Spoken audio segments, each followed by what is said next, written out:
नमस्कार दोस्तों, मैं सुनील कुमार श्रीवास्तव। दोस्तों, आप सभी वर्तमान परिस्थितियों को जानते हो।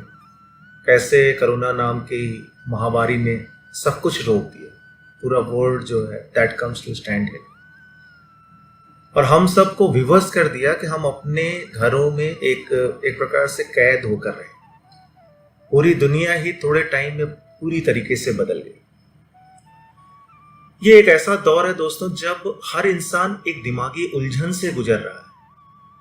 पिछले कुछ समय से मैं लगातार लाइफ के बारे में सोच रहा हूं, परेशान होता हूं, फिर थोड़ा माइंड को समझाता हूं, लाइफ को वापस नॉर्मल करता हूं, फिर कैरी ऑन। इन सारी बातों में एक बात समझ में ये आई कि कुछ भी हो, ये हमारा माइंड हमारे साथ खेलता है, प्ले करता है। चाहे हम परेशान होते हैं, खुश होते हैं, उदास होते हैं या किसी भी तरीके के आपकी मूड है, ये सारा कुछ आपके माइंड पे डिपेंड करता है। मैंने ये सोचा, अगर माइंड हमारे साथ प्ले कर सकता है तो क्यों ना हम भी उसके साथ प्ले करें और उसको ऐसा एहसास कराएं कि सब कुछ ही अच्छा है और हम बहुत खुश हैं और जो लाइफ में करना चाह रहे हैं वो हम कर रहे हैं।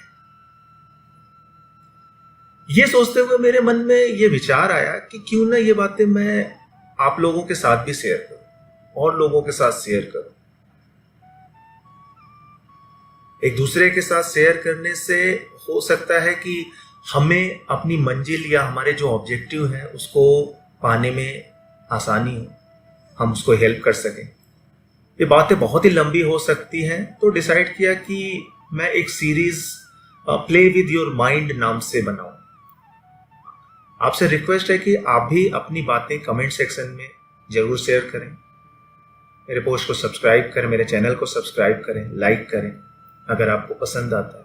वैसे मैं उम्मीद करता हूं कि आपको ये बातें पसंद आएगी और मैं ऊपर वाले से ये दुआ करता हूं कि आप लोग भी स्वस्थ रहें और अपने आप की जो भी मंजिल है, जो भी आपकी अपनी लाइफ की ऑब्जेक्टिव है, वो आप अचीव कर सकते हैं। यहाँ पर मैं थोड़ा माइंड के ऊपर चर्चा करना चाहूँगा। आप सभी लोग जानते हैं कि माइंड को अगर हम ब्रॉडली कैटेगराइज करें तो दो भागों में बांटा जा सकता है।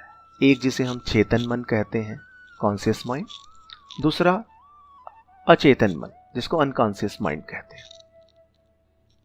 एक नॉर्मल इंसान जो है वो 10% प्लस माइनस 5% आप कह सकते हो अपने पूरे माइंड का 5 to 15% नॉर्मल इंसान जो है वो यूज़ करता है अपने डेली रूटीन में, अपने डेली वर्क में, अपने कार्य से रिलेटेड, अपने वर्क से रिलेटेड, थॉट प्रोसेस में। कुछ जो हमारे साइंटिस्ट होते हैं या कुछ ग्रेट पीपल होते हैं जो कि अप टू 20%, जैसे आइंस्टाइन का, उनको कहते हैं कि वो 21% यूज़ करते हैं। मैंने इस फैक्ट को चेक नहीं किया, बट जहाँ तक मैं याद कर पा रहा हूँ कि वो 21% या 21% अपने माइंड को यूज़ करते थे। हमारे चेतन मन में, जिसमें हम सोचते हैं और अपना डेली काम करते हैं, बट हमारा बॉडी कौन गवर्न करता है? वो हमारा चेतन मन नहीं करता, हमारा कॉन्शियस माइंड नहीं करता कि नहीं जी अभी मेरा मन है तो मैं हार्ट बीट को अपने कंट्रोल करता हूँ जी कि 2 घंटा चले फिर 2 घंटा बंद रहे। नहीं, हमारा बॉडी, हमारा अचेतन मन वो गवर्न करता है। आप जागते रहें, आप सोते रहें, आप किसी भी कंडीशन में रहें, वो ये काम करता रहता है। यहाँ पर मैं आपसे ये कहना चाहूँगा कि जो माइंड का पार्ट 24 घंटे काम करता है या मैक्सिमम पार्ट आपके माइंड का जो अचेतन माइंड होता है, वो आपको गवर्न करता है, आपके रूटीन को गवर्न करता है, आपके थॉट प्रोसेस को कहीं ना कहीं गवर्न करता है या आपको हेल्प करता है, आप ये कह सकते हैं। तो अगर आप चाहते हैं कि आप सोए रहें या जागते रहें, आपका कोई काम चलता रहे, वो हमें अचेतन मन को देना होगा।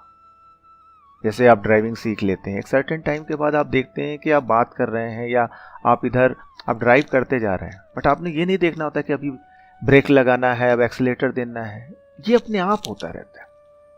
क्योंकि ओवर द पीरियड जब हम लगातार इसको कंटिन्यूअस सीखते रहते हैं तो ये धीरे धीरे धीरे धीरे धीरे धीरे ये हमारे चेतन मन से अचेतन मन में जाता रहता है। मैं यहाँ पर जो एम्फेसाइज करना चाहता हूँ या जो कहना चाहता हूँ कि हमारी मैक्सिमम पावर जो है वो अचेतन मन के पास है, लेकिन अपने किसी काम को अचेतन मन से कराना इतना आसान नहीं है। हमारा अचेतन मन अपने से कुछ नहीं करता। आप जो करते हैं, आप जो सोचते हैं, जो पॉजिटिविटी जो निगेटिविटी, लगातार वो पॉजिटिव हो या नेगेटिव, और अगर वो लगातार बनता रहता है तो वो पार्ट हो जाता है चेतन मन का। अगर वो निगेटिव है तो वो निगेटिव बन जाता है, अगर वो पॉजिटिव है तो वो पॉजिटिव वे में उसको स्वीकार करता है और उसको एग्जीक्यूट करता है। कहते हैं कि फर्स्ट 6 इयर्स जो होते हैं बालक का, जब जन्म लेता है उसके 6 साल बाद तक उसका वो माइंड डेवलप होता है। ये काइंड ऑफ हार्डवेयर है जिसपे कोई चीज लिख गई तो वो परमानेंट बनी रहती। ये अचेतन मन में बसता है और ये पूरा लाइफ लॉन्ग कहीं ना कहीं वो 6 साल का जो पीरियड है उसमें बच्चा जो सीखता है वो कहीं ना कहीं पूरे जिंदगी भर उसके साथ चलता है। इसी वजह से कहा जाता है कि बच्चे के मन में आप पॉजिटिविटी डेवलप करें, अच्छे गुणों को डेवलप करें, स्पेशली अप टू 6 इयर्स। आप इस समय तक जिन बातों को सेट करोगे वही आगे आपके मोटिवेशन या confidence, risk taking capacity, energy सब पर असर करती है।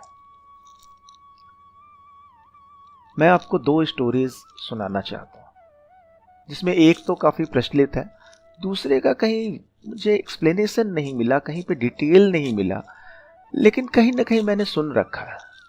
तो मैं उसे सर्टिफाई तो नहीं कह सकता या ये नहीं कह सकता कि वो सही है या नहीं है, लेकिन मैं जो समझाना चाहता हूं उसमें आपको हेल्प करेगा।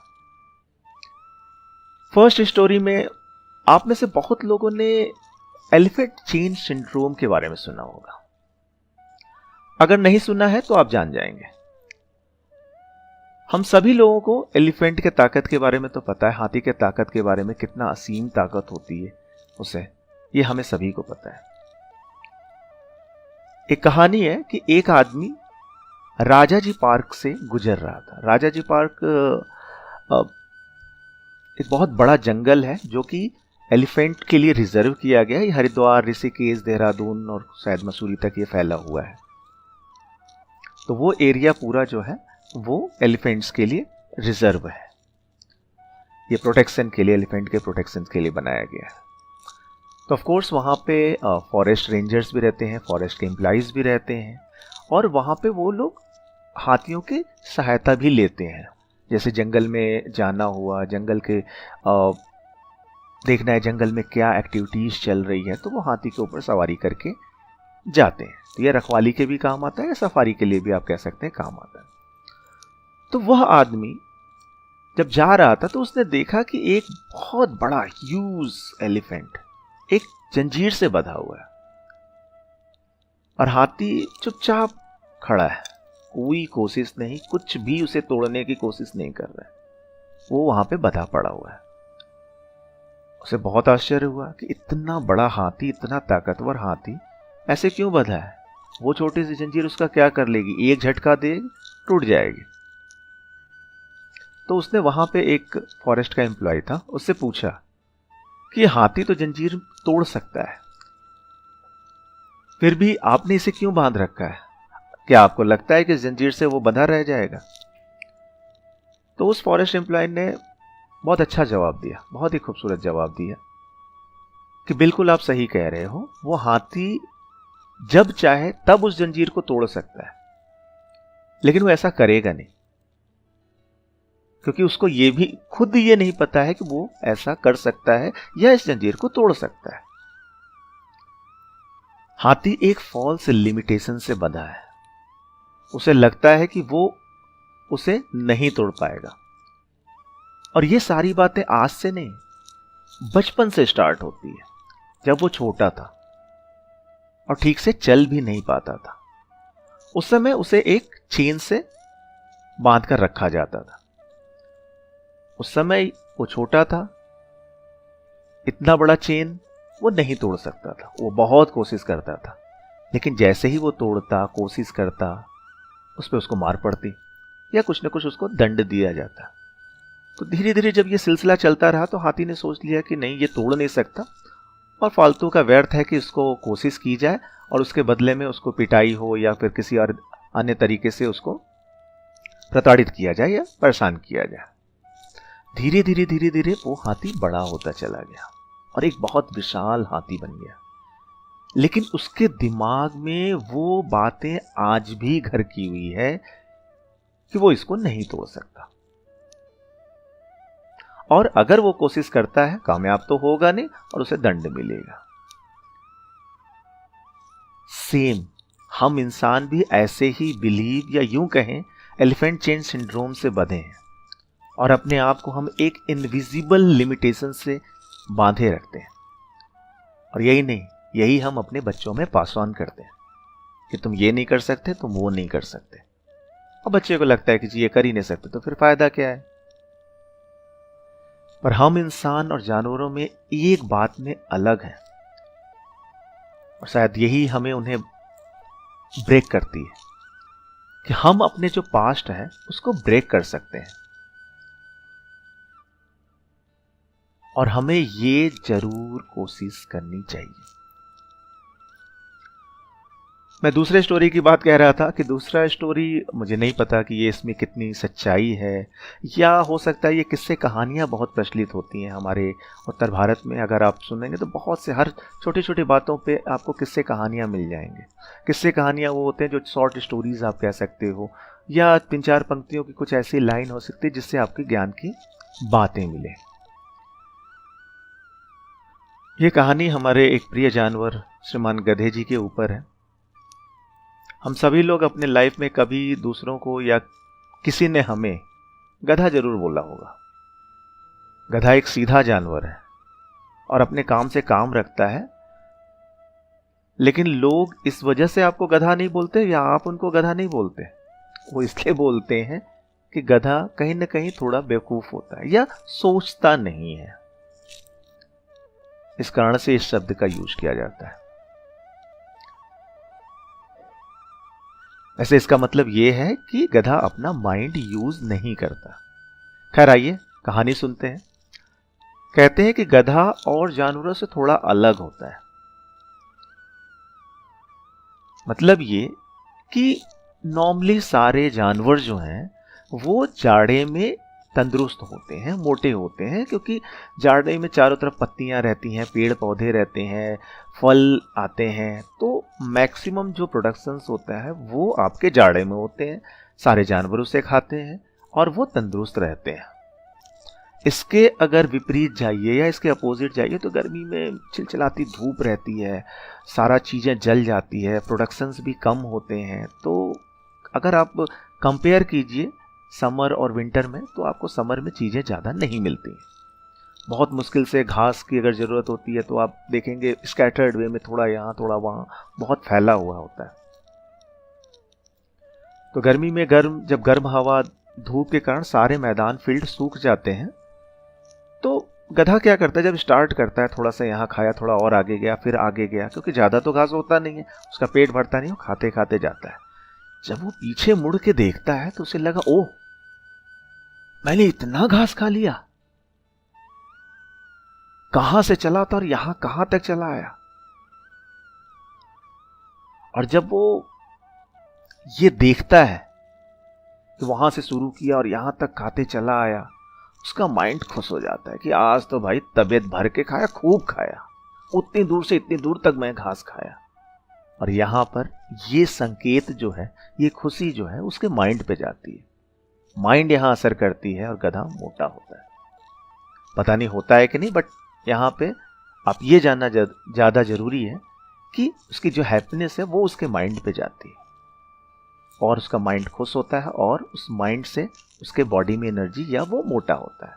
इसके विपरीत विंटर में जब चारों तरफ घास ही घास होता है, खाता रहता है, मुश्किल से 1-2 मीटर ही खाता है, उसका पेट भर जाता है, पीछे देखता है, वो कुछ खाया ही नहीं, यहां से यहीं तक, ज्यादा दूर तो गया नहीं।